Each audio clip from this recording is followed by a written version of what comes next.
Mesdames et Messieurs, chère population ivoirienne, je suis ici en tant que président du RACI, entouré de deux de mes vice-présidents et collègues, les députés Isiaka Soumaoro et Bassatiki Fofana, pour nous prononcer au nom de notre parti sur la vie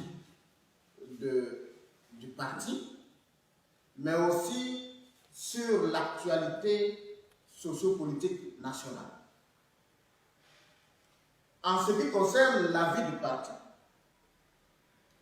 c'est avec regret que nous avons observé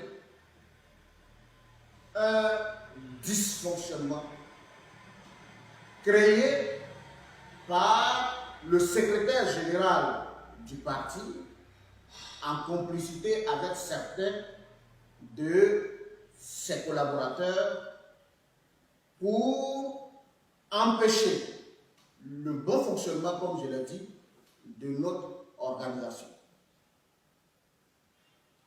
Ce dysfonctionnement est d'autant plus regrettable qu'il intervient à un moment où la mission principale qui nous est confiée, c'est de travailler à faire émerger un très grand parti politique. Ce chantier-là, il s'agit, de mener toutes les démarches administratives pouvant permettre au RACI d'exister pleinement, légitimement et légalement. La deuxième chose, c'est de faire en sorte que nous puissions aller sereinement à notre premier congrès, le congrès de notre parti. Je l'ai déjà dit dans d'autres communications, nous n'avons pas encore organisé notre premier congrès et la mission qui m'a été confiée, c'est d'organiser le parti, d'organiser les cadres en fonction de cet objectif qui est d'aller à un premier congrès. Si aujourd'hui, pendant que nous sommes lancés, le secrétariat général crée un tel dysfonctionnement, nous sommes obligés d'examiner en profondeur la situation et prendre un certain nombre de mesures. Je suis rentré de mes vacances seulement hier. J'ai eu différentes consultations avec un certain nombre de cadres du parti. Et je voudrais vous rassurer que la première bonne information que nous avons eue, c'est que le secrétaire général adjoint chargé des questions juridiques nous a informé que la signature les dossiers du RACI sont à la signature au niveau de l'administration, du ministère de l'administration du territoire. C'est vraiment une très bonne information parce que une fois que nous aurons les documents légaux de notre parti, je pense que cela mettra fin à toutes ces discussions et à partir de ce moment-là, n'importe qui ne pourra pas s'amuser à utiliser ni le nom, ni le logo de notre parti impunément. Donc, nous l'avons demandé à Bamba Yakuba, car c'est de lui qu'il s'agit, de tout mettre en œuvre pour que dans les meilleurs délais, le parti puisse définitivement avoir son agrément. La deuxième mission qui est la nôtre, c'est, comme vous le savez bien, c'est d'organiser le parti, d'installer les bases du parti pour que le parti soit en mesure d'aller à un congrès. Donc, cette mission oblige une sorte d'harmonie entre la direction du parti, notamment le président exécutif, le directoire et le secrétariat général. Au regard du dysfonctionnement créé, nous sommes obligés de prendre dans les heures qui suivent des mesures en vue d'une réorganisation du secrétariat général de notre parti. Je voudrais donc rassurer nos militants que très prochainement, dans les jours à venir, la crise que vit notre parti sera une crise dépassée et le parti pourra continuer tranquillement sa construction. Je voudrais aussi vous rappeler que le règlement intérieur de notre parti stipule à son article 28 que lorsque dans l'intérêt du parti, des circonstances exceptionnelles ou non rendent difficile le bon fonctionnement des structures du parti et la poursuite de ses objectifs, le président prend de plein droit toutes les mesures que requiert la circonstance. Il en informe le directoire par tout moyen. C'est pour cela, mesdames et messieurs, j'ai été obligé de consulter plusieurs cadres du parti par rapport à l'actualité sociopolitique nationale. Mais avant d'aborder cet aspect, je voudrais vous faire quelques rappels importants. En 2012-2013, quand nous prenions l'initiative de la création du RACI, contre la volonté même de Soro Kibafori Diop, notre objectif était, certes, de rassembler les Ivoiriens, d'œuvrer pour la réconciliation nationale. Ensuite, c'était de travailler à offrir progressivement à son Excellence Guillaume Soro un instrument de combat politique pour 2020. Parce que pour nous, c'était injuste. Au regard du grand travail accompli par lui pendant près de 10 ans, je vais parler à partir des années 2000 jusqu'en 2010, qu'il n'était pas normal que le président, selon les informations à l'époque que j'avais déjà, que le président travaille à ne pas privilégier Soro Kibafori Diop comme étant son successeur. Pour nous, déjà, à un an de l'exercice, après un an d'exercice du pouvoir du président Ouattara, pour nous, ce n'était pas normal et qu'il fallait commencer à prendre certaines précautions. D'ailleurs, le président Soro n'était pas favorable et il était contre. Mais nous avons quand même créé le RACI. Nous avons créé le RACI pour travailler d'abord sur le chantier de la réconciliation nationale et donner du temps à Guillaume Soro de constater de par lui-même que nous avions raison.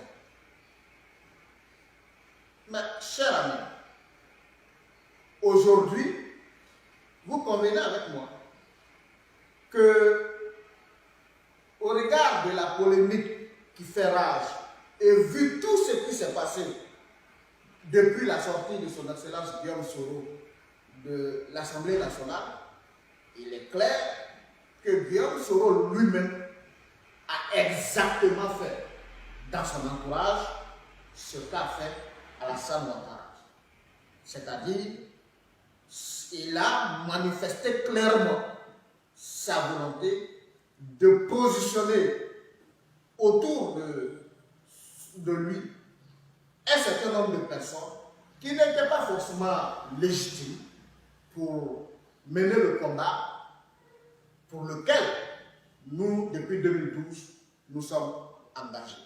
Dès lors, pour nous, le principal argument qui nous séparait de Ouattara dès sa prise de pouvoir tombait à l'eau, parce que si on peut reprocher à Ouattara de n'avoir pas choisi Guillaume Soro, parce que n'ayant pas tenu compte de l'effort accompli par Guillaume Soro, mais on peut reprocher aussi aisément à Guillaume Soro de ne pas tenir compte du travail accompli autour de lui pour faire le choix de ses hommes dans les différents organes qui doivent mener le combat politique.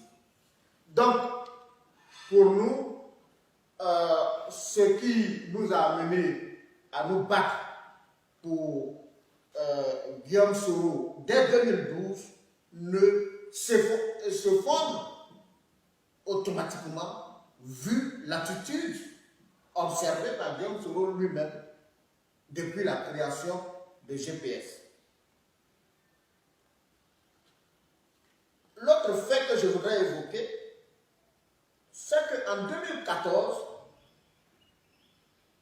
lors du conclave du RACI à l'Ivoire Golf Club, beaucoup de cadres avaient, au cours de ce conclave, réclamé que le RACI devienne un parti politique. J'ai été pratiquement le seul ce jour, en tant que président du réseau des Amis de Côte d'Ivoire à l'époque, c'est comme ça qu'on l'appelait, j'ai été le seul à m'opposer en expliquant à nos militants que c'est vrai que nous voulons que Guillaume Soro parvienne au pouvoir en 2020, mais que dans notre démarche, il n'était pas bon que la fracture vienne du racisme. C'est-à-dire que la fracture entre Guillaume Soro et Alassane Ouattara vienne du racisme. Nous avions expliqué aux uns aux autres qu'il ne fallait pas se précipiter à créer un parti politique pendant que tout était encore possible dans les rapports entre Guillaume Soro et son mentor Alassane Ouattara. Et je pense qu'à l'époque, les cadres nous avaient compris et avaient renoncé à l'idée de transformation du RACI en parti politique. Ensuite, en 2017, un événement douloureux a frappé le RACI. Soro Koyon, mon neveu, il faut que je le mentionne, a été assassiné à mon domicile à l'occasion d'une assemblée générale. Quand Soro Koyon est assassiné, il est assassiné dans le cadre d'activités du RACI. Je le précise bien, dans le cadre d'activités du RACI. C'est pour le RACI que Soro Koyon a été assassiné. À l'époque, ce que les assassins de Koyon recherchaient, c'était d'empêcher l'implantation du RACI. Et nous avons été très touchés par cette situation. Nous avons ressenti de la colère, avec tout le parti d'ailleurs. On a, en rentrée de France d'urgence, nous avons décidé contre la volonté de certains parmi nous de transformer le RACI en parti politique pour que le RACI survive et que le RACI, en tant qu'instrument politique pour lequel notre compagnon est décédé, puisse survivre et puisse s'implanter pour devenir plus fort et rechercher le pouvoir d'État. Voilà les conditions qui ont conduit à la transformation du racisme en parti politique. Donc, quand je lis dans les réseaux que non, Soro Kognon a été abattu parce que on a voulu empêcher le racisme d'exister. Et nous avons, comme réponse politique, transformé le racisme qui était un mouvement en parti politique pour montrer que même à nos assassinats, nous allons continuer notre marche de consolidation du racisme. Mais quand nous le faisions, nous nous disions que plus tard, ceux que nous allons compter vont être des députés, vont être des maires, vont être des présidents du conseil régionaux, vont être présidents de la République. Ce sera en qualité de racisme que cela devra se faire pour montrer à tous ceux qui ont dépensé de l'argent depuis 2013 jusqu'à 2020 qu'ils n'ont pas dépensé de l'argent inutilement. Pour ceux qui ont été radiés de leur poste, qu'ils n'ont pas pris des risques inutilement. Pour ceux qui sont tombés aussi sur le terrain de combat, que l'outil pour lequel ils sont tombés demeurera. Donc, cette précision était importante parce que j'ai lu beaucoup de choses sur les réseaux sociaux et je voudrais préciser clairement que pour nous, notre combat d'aujourd'hui, notre combat de demain, c'est la survie du racisme. C'est la survie du racisme. Racisme pour lequel beaucoup ont souffert. Il faut que le racisme demeure et il faut que le racisme devienne plus fort. Il faut que demain, après-demain, que le racisme soit au pouvoir. C'est notre combat. Et autant nous n'avons pas permis hier au RHDP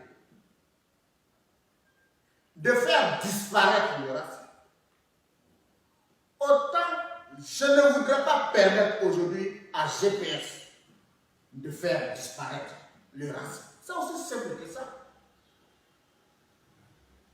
C'est aussi simple que ça. Et je voudrais dire que pour ceux qui disent que nous avons trahi, c'est au contraire eux qui nous ont trahis. Ils nous ont trahis parce que, cher ami, de tous les combats, j'ai été devant. Je n'ai pas été derrière, en tant que président de race. Et quand nous sommes allés en prison, on nous a laissés en prison pour orchestrer un complot de destruction de racisme au profit de GPS. Mais pour ceux qui disent qu'il faut, c'est nous qui avons trahi, vous-même regardez. Donc, sur la question, ça me fait rire de lire certaines déclarations de cadres. Parce que j'ai encore dans mes portables plein de rapports de cadres. Et je peux même publier certains messages, certains rapports, qui me disaient alors que j'étais en prison, Monsieur le Président, si tu sors de prison, que tu ne prends pas de mesures draconiennes contre GPS et contre Bionso, nous on te quitte. On s'en va au RADP. Parce qu'on ne peut pas souffrir à dépenser notre argent. On ne peut pas souffrir à dépenser notre énergie. On ne peut pas perdre notre emploi depuis 2012 pour qu'à la veille de 2020, que Guillaume Soro vienne créer un instrument politique inexistant sur le terrain et prenne des gens pour nous combattre. Donc, Monsieur le Président, si tu ne dis rien, nous on attend, quand tu sors de prison, nous on s'en va. J'en ai plein, j'ai plein de messages. En 2018, plus plein de cadres que je connais aujourd'hui qui s'agitent avaient déposé au RACI leur démission parce qu'ils avaient tenté d'être candidats aux élections municipales et à leur grande surprise, le président Soro aurait choisi, accompagné, soutenu des cadres dans leur circonscription contre eux. J'étais en France à l'époque pour mes soins médicaux. Je suis rentré d'urgence.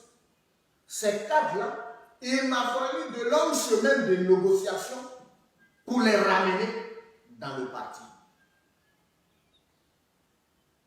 Si aujourd'hui, je sors de prison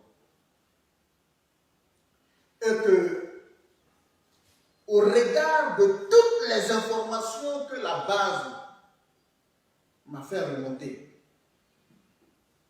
je décide de prendre les mesures pouvant permettre à notre parti d'avoir son fonctionnement autonome et légitime, puisque Guillaume Soro, pour qui on l'avait créé, pour qui on se battait, a fini par laisser le RACI pour créer GPS.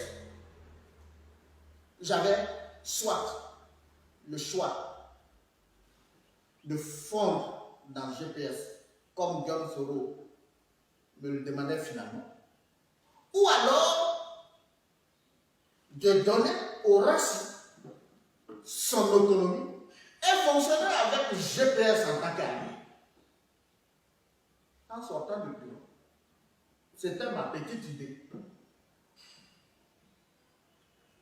Parce que pour moi, au regard des sacrifices, en aucun cas, le RACI ne doit disparaître. À peine je finis de dire ça, et que je tourne le dos, on formate un ridicule coup d'État contre le président de RACI, oubliant les textes de notre parti. Donc, créant un dysfonctionnement, oubliant que nos textes disent clairement que le président a la faculté de nommer et de dénommer les membres du secrétariat général, n'importe quel cadre du parti, et la seule mission qui m'est confiée, c'est de faire en sorte que nous puissions aller à un premier congrès. Je suis le président fondateur du parti. 2. Les textes me demandent d'organiser le parti comme je peux l'organiser pourvu qu'on arrive à un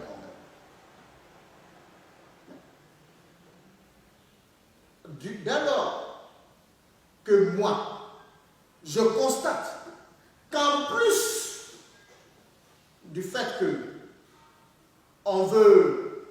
on n'a pas voulu tenir compte des efforts que nous avons consentis de 2013, disons même 2012, à maintenant, on veut faire disparaître, humilier le RACI et ses cadres.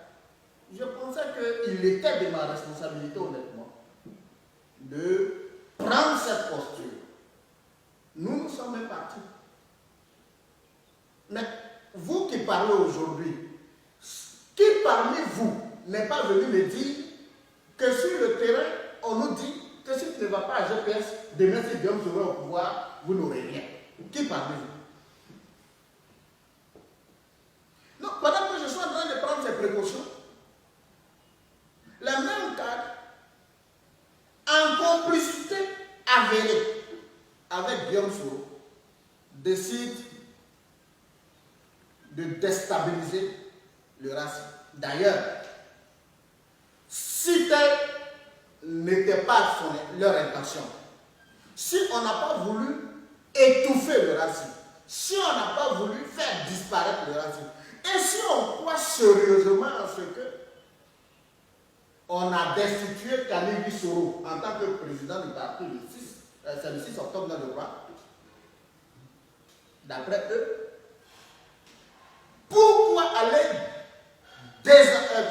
désapparater le groupe parlementaire du RACI. Alors que GPS lui-même, non seulement n'est pas un parti politique, n'est pas une plateforme, mais est une association qui n'a même pas encore d'agrément. Demandez à tous ceux qui parlent de vous publier l'agrément de GPS. Nous, au moins, les textes constitutionnels disent qu'au terme des 3 mois, si l'État ne te donne pas des papiers, tu peux fonctionner de fait en tant que parti politique. Et par rapport à ça, nous prenons part au jeu politique national reconnu par les institutions du pays et même par la communauté internationale. Vous le constatez vous-même.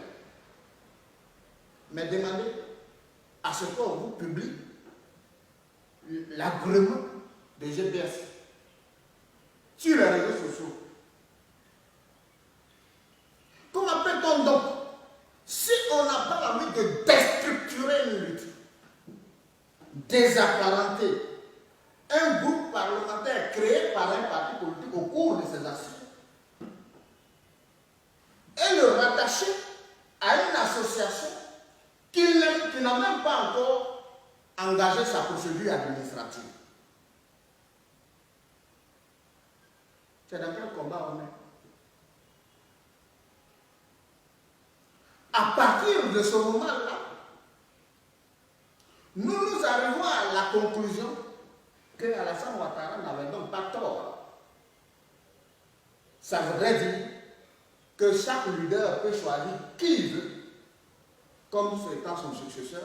Ça voudrait dire aussi que chaque leader peut choisir n'importe quel outil politique pour mener son combat sans tenir compte du précédent travail fait par notre leader. Parce que nous, on a pris position contre Ouattara, pas à cause de son bilan. Il était à 1 an d'exercice du pouvoir. D'ailleurs, même, nous étions tous au cœur du pouvoir. Quand nous avons créé le RACI, ça veut dire que ce n'est même pas sur la base du bilan du président que nous nous sommes séparés, mais c'est sur une simple, comment je vais appeler ça, un simple soupçon. Un soupçon de vouloir donner, organiser sa succession sans Guillaume Soro. C'est sur la base d'un simple soupçon que nous on a créé le RACI. Et Guillaume Soro, lui, il vient faire exactement la même chose, sinon pire. Donc, du coup, ça veut dire que nous n'avons pas forcément eu raison en décidant très tôt de nous éloigner du pouvoir pour créer le RACI, pour mener cette bataille. Parce que c'est ce que ça veut dire. Donc, chers amis, c'est une situation qui nous peine beaucoup. C'est une situation qui nous peine beaucoup parce que, pour nous, il s'agit de faire en sorte, comme je le dis tous les jours, que notre génération puisse montrer sa capacité à s'organiser, sa capacité à convaincre les Ivoiriens. Notre génération doit montrer qu'elle est mature, responsable, capable d'être l'alternative crédible. Nous voulons que la génération de Henri Konan Bédié, Laurent Gbagbo, Alassane Ouattara cède la place à notre génération. Mais pas à tous les prix. Pas du tout à tous les prix. Donc, aujourd'hui, il est manifeste que Guillaume Soro a décidé, de détruire le RACI et avec tous les cadres qui vont rester solidaires à son président. Nous ne pouvons pas permettre cette destruction de notre parti. Parce que pour nous, nous allons continuer à travailler pour que demain, la Côte d'Ivoire ait une bonne alternance politique. Avec le RACI. Avec le RACI. Et dès à présent, conformément à l'article 28 que je vous ai lu tout à l'heure,